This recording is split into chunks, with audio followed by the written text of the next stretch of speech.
महाकाल प्रतिष्ठानच्या वतीनं पूरग्रस्तांना मदत वाटप. सोलापूर जिल्ह्यातील पूरग्रस्त गावात महाकाल प्रतिष्ठान सोलापूरचे अध्यक्ष वसंत जाधव, उपाध्यक्ष राजू बनसोडे, सेक्रेटरी प्रताप महावरकर, संचालक शंकरराव खंडागळे, दादाराव चव्हाण आणि गावचे सरपंच संजूभाऊ गायकवाड यांच्या उपस्थितीत पूरग्रस्तांना मदत करण्यात आली.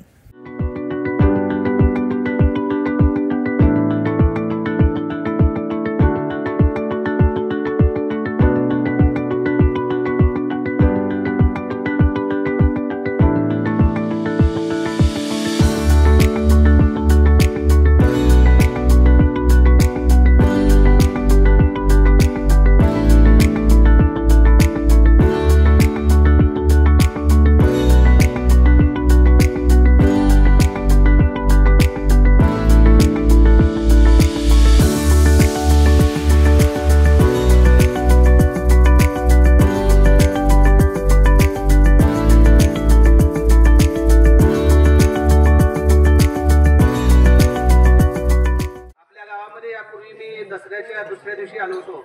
आपल्या सगळ्याला भेटलो होतो. त्यावेळेस ही अवस्था ही गावाची फार दयनीय होती आणि त्यानंतर आज बघितलं समाधान वाटलं. त्यानंतर परत एकदा मी आलो होतो. जगाच्या पाठीवर अनेक देश आहेत, पण आपल्या देशाला भारत माता म्हणलेला. कुठल्याच देशाला माता हे नाव नाही, भारत माता ही आपली आहे. आणि त्यामुळे या भारत मातेचे आपण सगळे लेकरं आहोत. फक्त आपल्याकडे राजकारणी लोक जातपात करतात, आपण सगळे बंधू आणि भगिनीनो आहोत. तर आज या गावात आल्यानंतर आज वसुबारस आहे. आज गाईचं पूजन केलं जातं आणि लक्ष्मीला आवाहन केलं जातं की बाबा आमच्या घरातली सगळी दारिद्र्यता बाहेर जाऊ दे आणि चांगले दिवस आम्हाला येऊ दे, याकरताच आपण गाईची पूजा करतो. आमचं महाकाल प्रतिष्ठान काय आहे हे तुम्हाला मी थोडक्यात सांगतो. गेल्या 8 वर्षापासून आम्ही महाकाल प्रतिष्ठानच्या मार्फत सामाजिक कार्य करतो आहे. दरवर्षी ज्या मुलींना आई नाही किंवा वडील नाहीत किंवा आई वडील नाहीत, अशा 149 मुलींना आपण दरवर्षी दिवाळीला त्यांना आपल्या घरात आपण वापरतो त्या प्रकारचे कपडे, फराळाचं मोती साबण असं सगळं देतो. आणि त्या 435 विद्यार्थिनी आहेत, त्यांचं आपण दत्तक घेतलंय. त्यांचं पूर्ण शिक्षणाचं आपण संस्थेमार्फत खर्च करत असतो. मुलींनाच का करता, मुलांना का नाही? मुलांनाही केलंच पाहिजे, पण मुलींना का करतो? तर ही स्त्री आहे ती स्त्री शक्ती आहे. आता बघा, शिवरायांचं नाव घेतलं तर डायरेक्ट शिवराय म्हणत नाही, जिजाऊचा शिवराज म्हणतात.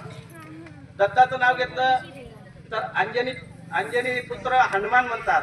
दत्ताचं नाव घेतलं तर अनुसया पुत्र दत्तात्रय म्हणतात. त्यामुळे स्त्रीला आपल्या भारतामध्ये स्त्रीला पूजलं जातं. त्यामुळं आम्ही स्त्रीचा सन्मान का करतो? तर एक महिला शिकली तर ते पूर्ण घर शिक्षित होतं, समाज सुधारतो. त्यामुळं आम्ही महिलांना जास्त प्राधान्य देतो. मग त्या दिवशी ज्यावेळेस ही घटना झाली त्यावेळेस मी अभ्यास केला तर पाथरी, पाटणी, शिंगोली हे रोड टच गाव आहेत. त्या ठिकाणी बरेच मदत केली होती. मग मी अप्पर तहसीलला एक फोन केला आणि म्हणाले की बाबा ज्या ठिकाणी मदत पोचली नाही अशा गावाची मला माहिती द्या. तर त्यांनी मनवळीचं नाव सांगितलं आणि मी लगेच मग गजानन जाधव जे तुमचे सर्कल आहेत त्यांच्याशी मी संपर्क साधला. त्यांनी मग मला संजूभाऊचा नंबर दिला. संजूभाऊला संपर्क साधला आणि पहिल्यांदा या गावात आलो. त्यावेळेस एक माता माऊली रडत होती. तिचे दोन्ही मुलं अपंग आहेत म्हणून थोडीतरी ती माता माऊली रडत होती. त्यानंतर माझी त्यांची वेळ झाली. आज काय ते दिसत नाही तिथं. तर त्यावेळेस मी तुम्हाला सांगितलं होतं की माझ्याकडून जेवढं काही करता येईल मी माझ्या घरात दिवाळी करायच्या अगोदर तुमच्या गावची दिवाळी करणार. आणि तो शब्द पुरा करण्यासाठी कुठलेही गाव असो, कुठली संस्था असो, कुठलं प्रतिष्ठान असो, तो एकटा जो नेता असतो तो करू शकत नाही. त्याला टीमची साथ हवी असते आणि माझ्या बरोबर बरेच टीम आहेत. आणि ज्यावेळेस मी हे संकल्पना सांगितली की मनगुळी गावात आपल्याला दिवाळीचं साजरी करायचं आहे, त्यावेळेस माझे जे मित्र आहेत ते सगळे सढळ हाताने दनादन सगळं काय करायचे करा, आम्ही तुमच्या पाठीशी आहोत असं सांगितलं. गेले 8 दिवस संजूभाऊला माहित आहे, मी गेले 8 दिवस त्या आचार्याला धरलं, त्याच्याकडनं हे केलं. पण आज हे सगळं तुमचे जे माता भगिनी इथं बसले त्यांना बघून मला फार आनंद झाला की बाबा आपण जे आवाहन केलं त्याप्रमाणे तुम्ही माझी वाट बघत बसला उन्हामध्ये आणि मी सावलीतून बोलतोय. तर आता जास्त न वेळ घेता आपण या किटचं वाटप करूयात. असंच तुमच्या सगळ्या माता भगिनीचा आशीर्वाद आमच्या पाठीशी ठेवा. कधीही तुम्ही आवाज द्या, आम्ही तुमच्या हाकेला हो देऊन